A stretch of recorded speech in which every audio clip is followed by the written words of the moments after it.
Thank you. Thank you, Rabbi Liss, a wonderful colleague. Thank you, Mrs. Liss, for organizing this. It's really an honor to have been asked to give this shiur this evening. Lilu Nishmas Ariel, Yehuda Zichrin Levarcha, Ben Yibod L'chaim Tovim V'aruchim Rapinchas Tzvi. Last week in school in Hasmonean, we had 3 assemblies to commemorate the legacy and the life of Rabbi Schonfeld, 2 in the boys' school and 1 in the girls' school.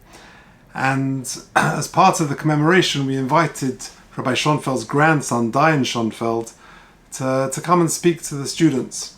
And Dayan Doniel Schonfeld was a contemporary of Ariel. He was in the same class. I told him that I was speaking, and I asked him, what are his memories of Ariel?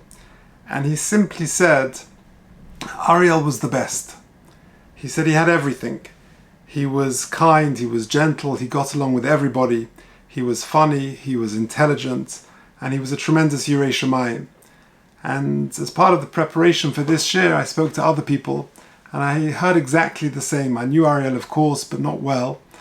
And everyone told me exactly the same thing, that he was generous, his kindness and his caring extended beyond his circle. That even, whenever there was building work in the house, he would make sure that the builders were okay and were fed and were taken care of. And he had a wonderful sense of humor. He loved learning, which is of course well known, particularly the Jewish calendar and astronomy. And he delved deeply into topics. Something which everyone also mentioned was the smile which lit up the room.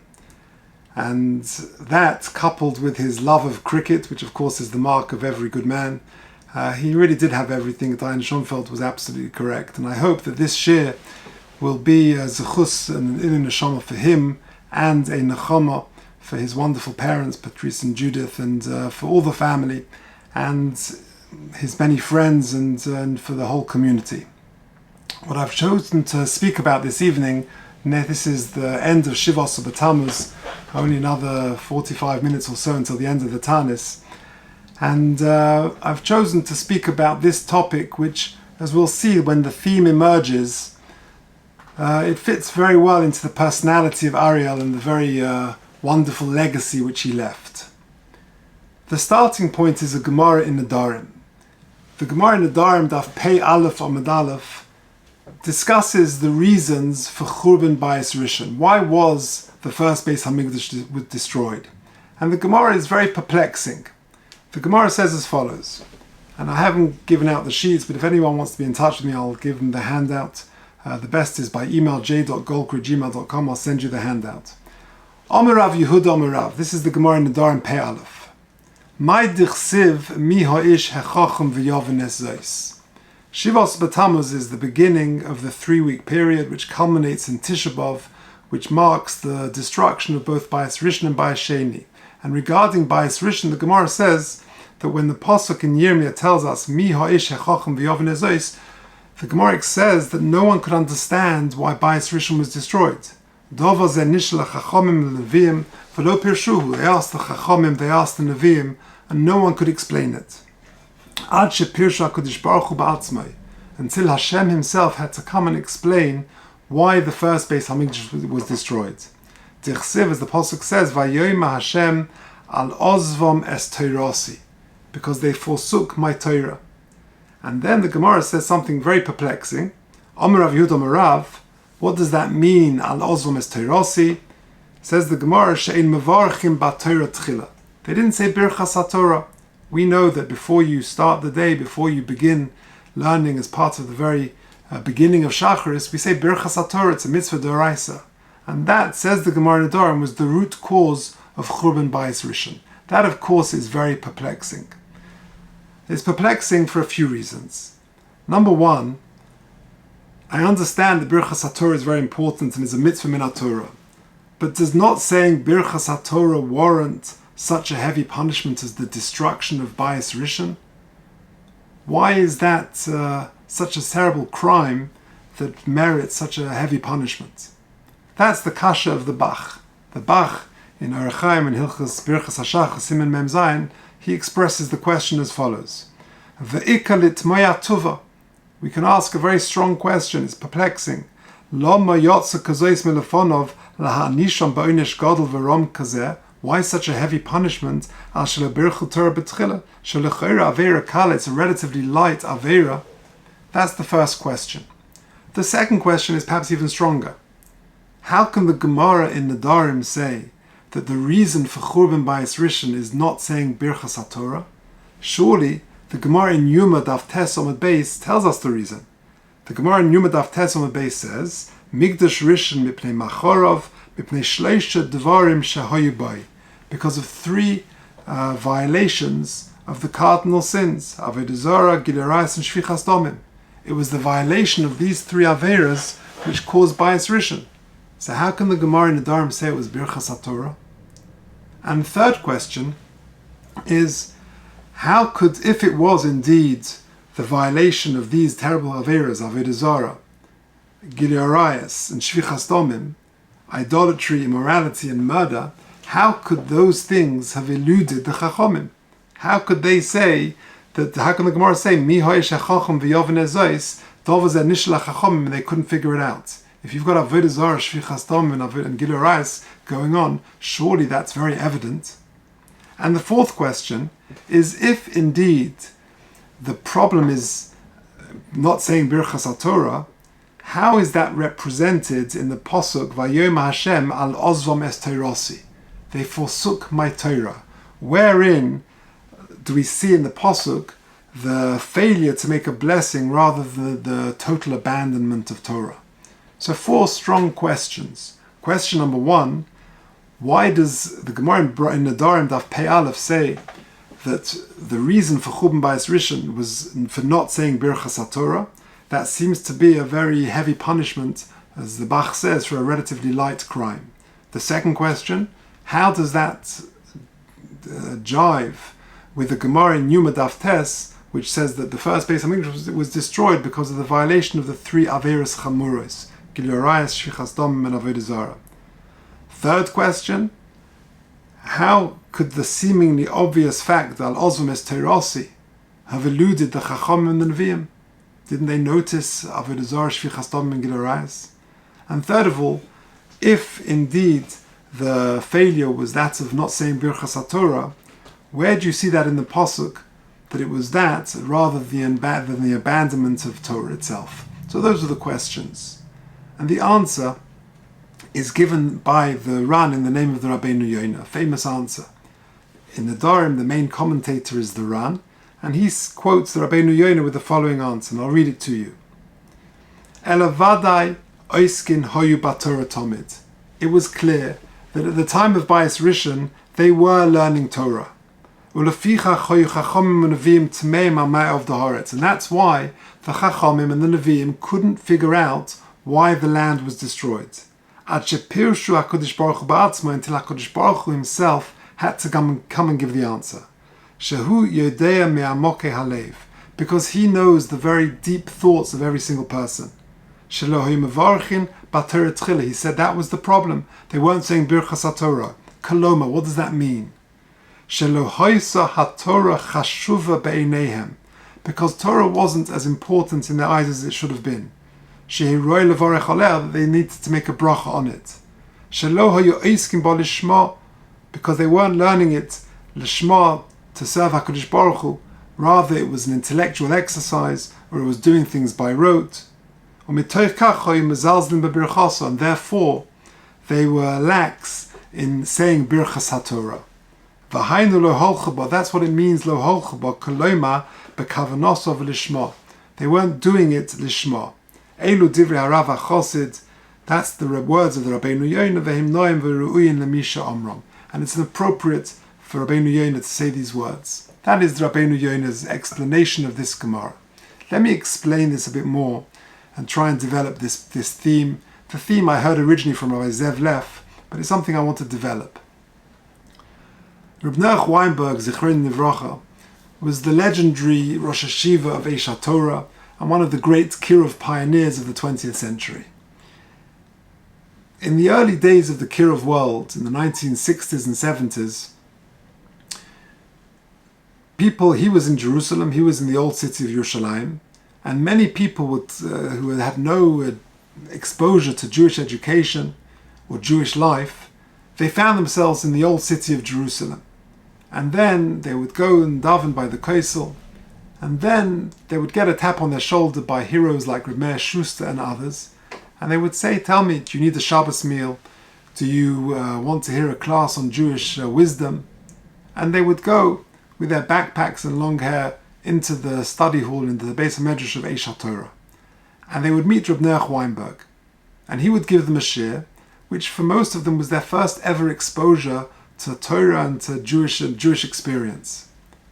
And Noach Weinberg had a problem, because really, technically speaking, you cannot teach Torah to someone unless they've said Birchas HaTorah. And these people had certainly not. So Reb Noach Weinberg would do the following.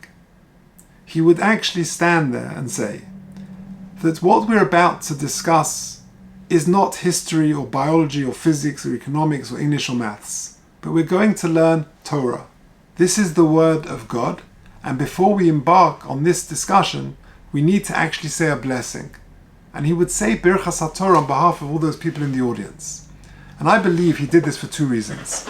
Number one, for the halachic reason I just described.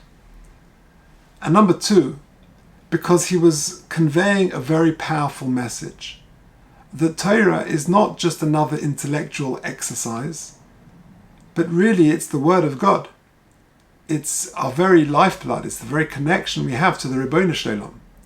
As Reb Chaim Shmulevitz and other great people would say, that when we daven, we are talking to Hashem, and when we learn Torah, Hashem is talking to us. It's about a connection to HaKadosh Baruch Hu.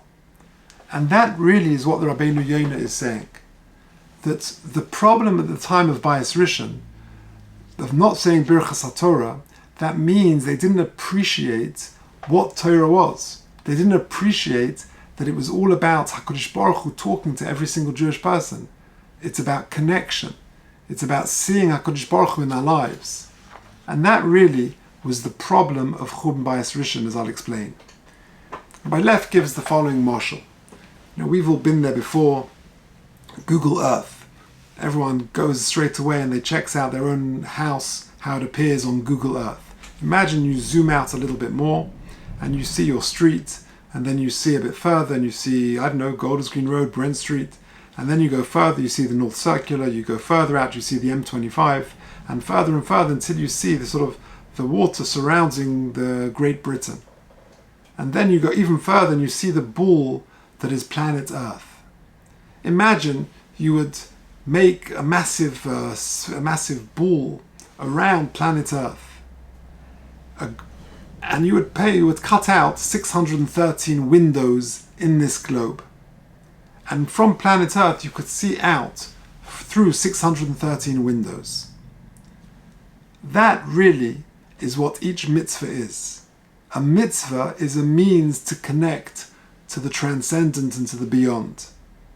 The word itself, mitzvah, comes from the word tzav, which means a line, a connector. And therefore, every time we put on tefillin, we're actually connecting with HaKadosh Baruch Hu. And so to all the 613 mitzvahs. Sometimes, however, we can engage in doing mitzvahs, but we can cut HaKadosh Baruch Hu out of the picture. We can forget to see the bigger picture. We're going through the motions. There's a perfunctory keeping of Torah. The Pasuk says in Yeshaya, Vayomer Hashem, Yan ki nigash ha'am hazeh b'fiv b'sfosov kibduni. The people come close to me, they honor me with their lips, v'libay richet mimenu, but their hearts are so far away. V'tihi yirosam iti mitzvahs anoshim melumoda. Famous expression, that they're going through the motions, they're like automatons. The way to best describe this is by way of a famous story. The story is Reb Shraga Feivel Mendelovitz. Reb Shraga Feivel Mendelovitz was the great Torah pioneer of the 20th century. He founded the Torah Masorah day school movement. He founded many of the yeshivas, and was a selfless Torah pioneer, would give away some of his great students to form the nucleus of a new yeshiva. And really the success of Torah Judaism today rests a lot on his shoulders. Anyway, one time he was out of town. I suppose he was fundraising for all of his, the myriad of Torah institutions which he supported. And he found himself away from home for Shabbos. And he knew that he was going to be in a place where he needed a meal for Shabbos. And he got in touch with a former student who lived there. And he said to him, "Is it okay? Would it be okay if I eat with you on Friday night?" The Talmud was, of course, thrilled. But sadly, this young man was married and with children, but he was not the greatest of Bal Midas. He had not yet perfected his character development. And you'll see why. And what happened was, they had arranged that Shraga Feivel was going to meet them in Shul on Friday night, and they would walk back together. But this young man's house on Erev Shabbos was beyond chaotic. His wife was exhausted and sleep deprived. The kids were nowhere ready for Shabbos. The house was a mess. And instead of perhaps rolling his sleeves up and helping as he should, he left it too much to his wife. And 10 minutes before Shabbos came in, he said to his wife, as he was walking through the door, "The house is chaotic." He said, "Don't forget, the Rosh Hashiva is coming." And this poor woman, exhausted, sleep deprived, she is beyond despair. She says to herself, "The only way I'm going to be able to pull this off is if I sit on the settee for 10 minutes. I'll have a power nap, and then that will give me the energy to clear up, to set the table, to deal with the kids." She sat down on the settee for 10 minutes, and she fell into a deep sleep, only to be awoken an hour and a half later with a knock at the door. It was Shraga Feivel with her husband, and if the house looked bad an hour and a half ago, now it looked like a nuclear explosion. The kids were playing Monopoly by emptying it out on the floor. They weren't ready. It was a disaster. And the Shraga Feivel and the husband walked in. Shraga Feivel understood straight away what was going on. And the husband, of course, his Rosh Hashiva was there. So he was on best behavior. So he couldn't say anything. He would ordinarily raise his voice, sadly. He walked in, but his blood was boiling. And he walked in, and they look at each other. They start clearing up. And they slowly clear up all the mess. They get the kids ready. They set the table. And meanwhile, this guy is coughing inside. His blood is boiling. They're about to make Kiddush eventually. And then the proverbial straw that breaks the camel's back, this young husband notices that the challah dekel is not over the challahs. And that is the straw that breaks his back. He starts screaming and shouting at his wife, embarrassing her in front of the children and in front of the Rosh Hashiva of Shraga Feivel. "Don't you know that you've got to cover the challahs on Shabbos?" And Shraga Feivel thought to himself, what a crazy, crazy irony. Because why do we cover the challahs on Shabbos? We do so for a number of reasons. But one of the main reasons is that we don't want to embarrass the challahs, because technically the bracha for challah, for hamoitzi and mezonos comes first. But because we need to make kiddush, we make kiddush first. So as not to embarrass the challahs that they're being demoted in the priority of brachas, we cover them. It's meant to teach us sensitivity.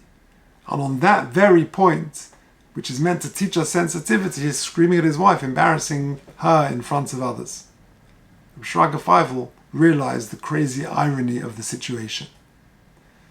But that is a symptom of exactly what the Rabbeinu Yonah is talking about. Because once you cut HaKadosh Baruch Hu out of the picture, once you cut the reasons, the bigger picture, and you're going through the motions, that's exactly what happened in Bayis Rishon. Not saying Birchas HaTorah means that we're just going through the motions. It's the academic exercise of Torah. I learn because that's what we do. Really, it's about connecting with HaKadosh Baruch Hu. It's seeing the bigger picture. Another story Rabbi Leff tells, which again brings this point out, that one time he was a young Rav in Miami. He was probably in his late 20s. He gets a call a few days before Yom Kippur from an old lady in the community. She says, "Rabbi, you've got to help me." She said, "My husband, the doctors have told him that he cannot fast on Yom Kippur. And he's insisting on fasting. I don't know what to do." So Rabbi Leff is in touch with the doctors and he verifies it, and it's absolutely clear this gentleman has to eat on Yom Kippur. It's pikuach nefesh, there's no question. So he calls him up. The fellow says, "I'm not budging. I've fasted all the years. I'm not eating on Yom Kippur." So Rabbi Leff goes round to his house and he says to him, tell me, I've checked with the doctors. The halacha is very clear. You need to eat. Shiurim, you need to eat on Yom Kippur. The fellow looks at Rabbi Lev and he says to him, look, I'm 3 times your age. I have fasted on Yom Kippur for more than 75 years. And no one is going to tell me to eat on Yom Kippur. So Rabbi Lev is stuck. So he does something quite dramatic. He says to this gentleman, I can't force you to eat. But one thing I can do is that when you, please God, get better and you come back to shul, I will tell the Gaboim never to give you an aliyah again in my shul. The fellow said, why not? What have I done? He said, I'll tell you what. He said, you, for some reason, are insisting on fasting on Yom Kippur. The Shulchan Aruch says, you've got to eat. Which Avodah Zarah you're following that's insisting that you fast on Yom Kippur, I don't know. Is it an Avodah Zarah called Baal, called Zeus, called Yom Kippur? All I know is HaKadosh Baruch Hu wants you to eat on Yom Kippur. Now, whilst we have every sympathy for this gentleman, what exactly is the problem? The problem is that he's cutting HaKadosh Baruch Hu out of the picture. He's going through the motions. I fast on Yom Kippur because I fast on Yom Kippur. That's what I've always done. But if a person understands that I fast on Yom Kippur because that is the Ratzon Hashem, that's what he wants from me, then in another year, maybe the Ratzon Hashem is to eat on Yom Kippur. And that is exactly what was going on at the time of Churban Bayis Rishon. The point is, once you cut HaKadosh Baruch Hu out of the picture, then it's a very slippery slope. It begins with not saying Birchas HaTorah, cutting HaKadosh Baruch Hu out of the picture, going through the motions, doing things by rote, and it's a very steep and slippery slope which culminates in violation of the Gimel Averos Chamuros. So to understand now, we now understand the answers to our question. Does Birchas HaTorah warrant such a heavy punishment? The answer is yes. Because once you cut HaKadosh Baruch Hu out of the picture, your whole life is just doing things by rote. There's no real content to your life. You're just going through the motions. You're walking the walk and talking the talk. How can that reconcile with the Gemara in Yuma, which says that the Churban Bayis Rishon happened because of violation of the Gimel Averos Chamuros? The answer is it starts with Birchas HaTorah, but it ends with the Gimel Averos Chamuros. And that's what happened in Bayis Rishon. How could this fact, how could this have eluded the Chachamim? The answer is because they saw people were learning Torah, were shaking the lulav, were doing all that what they were meant to do, but they didn't see that the heart was missing. They didn't see that the bigger picture was missing. That's harder to detect. And that's why it's reflected in Birchas HaTorah. That's what it means, Al Ozum es Torah see. They didn't see me in the picture, HaKadosh Baruch Hu says. And that's really what Birchas HaTorah represents. Asher kitshonu b'mitzvosov, that it's meant to make us holy. That we should be Yodei Shemecha, we should know and we should emulate HaKadosh Baruch Hu to develop the complete Torah personality. Asher b'chabonu mikol ha'amim, we're chosen to be a nation of Kohanim and holy people. And really, this is what the Beis Hamikdash was all about. Today, Shiva B'Tammuz, we're commemorating the breaches in the wall which will culminate in the destruction of Bayis Rishon by Sheni 3 weeks later on Tisha B'Av. The Nesiv Shalom says a very beautiful thing. He writes, Hinei tachlis briosa shel Yehudi. The overriding objective, the mission statement of every person is sheyeh dovuk b'Hashem, that he should be attached, he should cleave to HaKadosh Baruch Hu, he should have a dveikus with Hashem. V'zeh hayakol inyonu shel Beis Hamikdash. That really is what the Beis Hamikdash was all about. Shenis'ave HaKadosh Baruch Hu lios ledir b'tachtonim. HaKadosh Baruch Hu wanted a residence in this world. That HaKadosh Baruch Hu wanted to be a part of our lives, that we should live with Him. And therefore, the Beis Hamikdash was really a means for us to connect to HaKadosh Baruch Hu better. And therefore, Churban Beis Hamikdash is detaching that dveikus, is making the dveikus so much harder. If Churban Beis Hamikdash is really a Chilul Hashem, because it's harder to connect, then the antidote to it is a Kiddush Hashem, is connecting the whole time. I heard a great story. I'll finish with this machshava. with this thought. Mr. Gerald Halibard is well known to us here in Golders Green in northwest London. I checked the story with him some time ago. The story took place probably 20 or 30 years ago. He's a surveyor and he was working in the West End, and he's coming back after a long, exhausting week one Friday afternoon in the summer. And he's on the train, on the London Underground. He sits down and he notices that opposite him a lady comes in, a non-Jewish lady. She sits down and she puts her bag on the empty spot, on the empty seat next to her. And she's even more exhausted than Mr. Halibard, because as soon as the train moves on, she falls into a deep sleep. Mr. Halibard notices he doesn't know this person. He's opening a sefer, learning. And as the train moves on, this lady is in a different world. She's in a deep sleep after an exhausting week. But we know what it's like. When we go through the Underground and that stop between Hampstead and Golders Green, the train emerges from the tunnels into the bright light. And that bright light, the contrast between the day and the darkness inside and the light outside, startled this woman. She suddenly woke up and she couldn't place herself. She didn't know where she was. And suddenly the train came to a halt. The doors opened, and then suddenly the lady realized this is her stop. She jumped up and ran off the train and just managed to get out before the doors shut again. The train slowly started moving off, and she realized that she had left her bag on the train. And the last thing she saw was a frum Jew, Mr. Gerald Halibard, walking towards her bag. End of part 1. Mr. Halibard is getting off at the next stop. He takes the bag, of course, with the intention to return it to her. It's close to Shabbos. He's got to get home, get ready for Shabbos, go to shul, but he makes a mental note that on Motzei Shabbos he's going to try and do some detective work and trace the owner of this bag. And sure enough, Motzei Shabbos, he gets home, makes Havdalah, he opens up the bag, he finds out the name, and somehow he manages to find the phone number of this lady. He calls her up, and he feels the relief over the phone. She says to him, "I'm so grateful, I knew you were going to call me, thank you so much. Where do you live?" And she comes round to his house and she gets her bag back. But when she comes to Mr. Halibard's house, she comes with a bottle of wine to thank him. She gives him a bottle of wine. Now, I wouldn't have noticed this in 100 years. But Mr. Halibard notices that the bottle of wine is kosher, and he says to her, "Tell me, where did you buy this bottle of wine? Today is Saturday, all the Jewish stores are shut." Listen to what she said.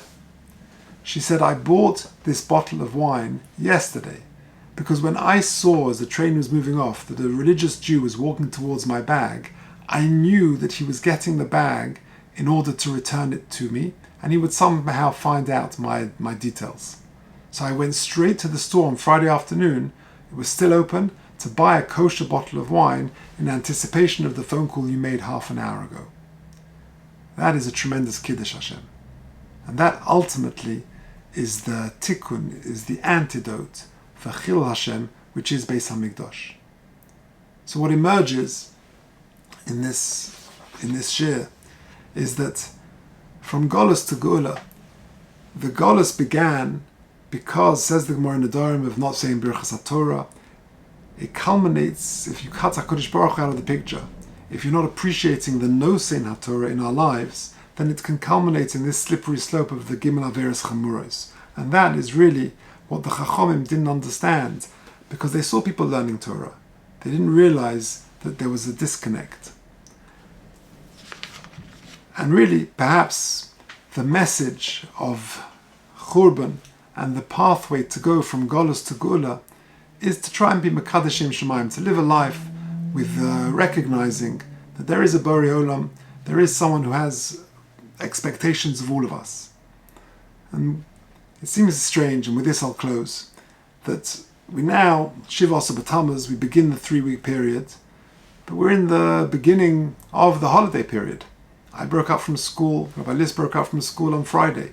How do we connect these two seemingly opposite feelings? The Bein HaMetzarim on the one hand, and the holiday period on the other. It seems like an oxymoron. Let me share with you one final idea.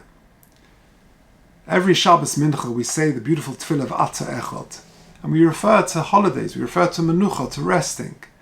Different reasons why people rest. Menuchas ahava nadova. People want to rest, to spend more time with loved ones, with family, with friends.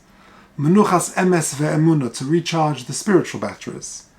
Menuchas shalom v'shalva v'hashkeit uvetach, just to rest, just to chill out, to relax, to recharge the physical and emotional batteries.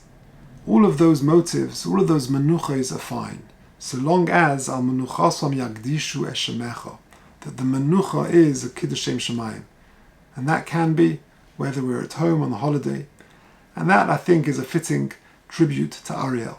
Because Ariel, like I said at the beginning, was an exceptional person who is sorely missed.